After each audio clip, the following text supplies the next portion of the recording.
Com a desgraça que o Satanás trouxe a Jó, ele não para. Ele avança continuamente para ver até onde este homem pode ir. E Deus aceita o desafio. Nos capítulos seguintes do livro de Jó, nos é dado um pequeno vislumbre da luta que trava em seu espírito. Ele está muito perplexo, porque lhe sobreveio toda essa calamidade. Não tem conhecimento de nenhum pecado, portanto, porque o aflige Deus. Sem dúvida, nada sabe do desafio de Satanás. Não sabe também que Deus está contando com ele na crise pela qual está passando. Tudo o que sabe é que de um céu claro lhe sobreveio calamidades, até que ficou sem família, sem posses e com uma asquerosa moléstia que quase o consome. Ele não entende isso, mas conserva sua integridade e fé em Deus. O Senhor sabia que Jó faria assim. Satanás dissera que não o faria. No desafio, Deus triunfou. Humanamente falando, Jó não mereceu a punição que lhe sobreveio. Deus mesmo disse que era sem causa, havendo-me tu incitado contra ele para o consumir sem causa. Jó 2, verso 3.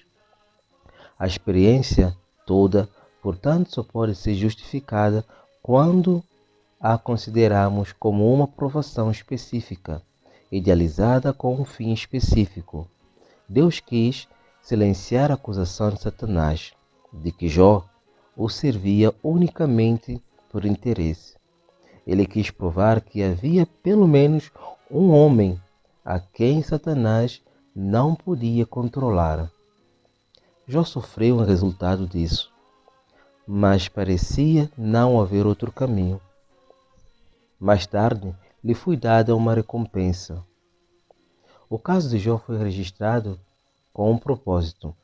Além de sua historicidade, cremos que tem ainda significados mais profundos.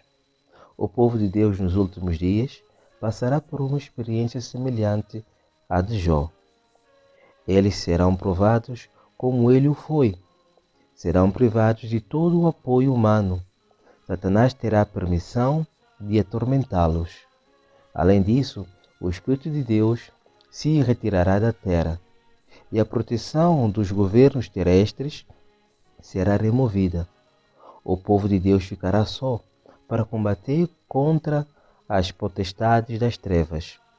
Ficará perplexo como Jó, mas como ele se manterá firme em sua integridade.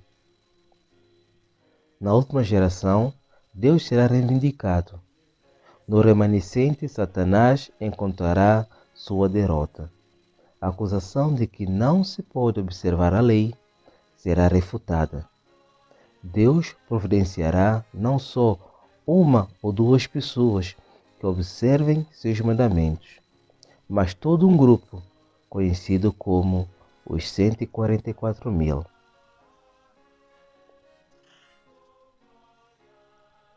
Refletirão permanente a imagem divina. Desmentirão a acusação de Satanás contra o governo do céu. Uma séria situação foi gerada no céu quando Satanás levantou suas acusações contra Deus. Tais acusações, na verdade, constituíam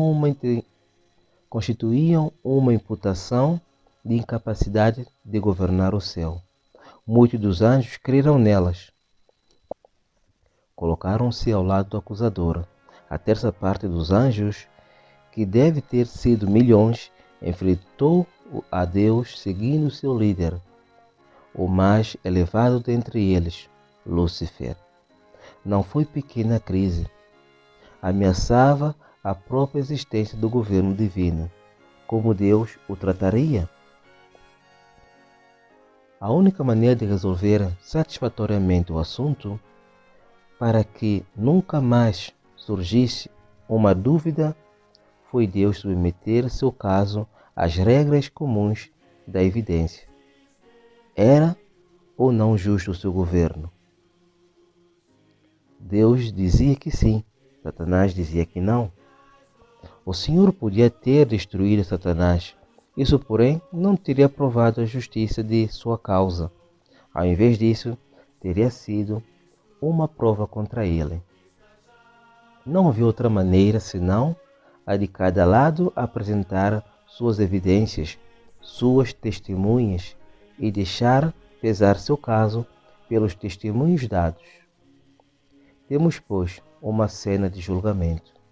Está em jogo o governo divino. Satanás é o acusador. O próprio Deus é o acusado. E está no banco dos réus. Foi acusado de injustiça, de exigir que suas criaturas façam o que ele não lhes é possível, e ainda de castigá-las por não o fazerem. A lei é o ponto específico do ataque, uma vez que ela é apenas um transcrito do caráter divino. É Deus e seu caráter que são os pontos em questão.